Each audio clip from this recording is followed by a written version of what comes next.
من رؤوف کامیل روز 29 ینور سال 2022 در شهر خاروق یک حادثه ناخوش رخ داد که سردار ریاست معارف شهر خاروق نوروزوف لطف‌الله را از طرف سردار گروه جنایت پیشه محمد باقی را به ریاست معارف شهر خاروق حمله جنایتی کرده لطف‌الله نوروزوف را لطوکوب میکند و او را تهدید به مرگ میکند.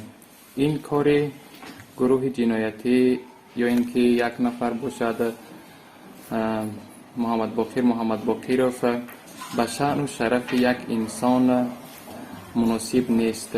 انسانی که عقیده درست عقل درست دارد این کار را هرگز نمی کند.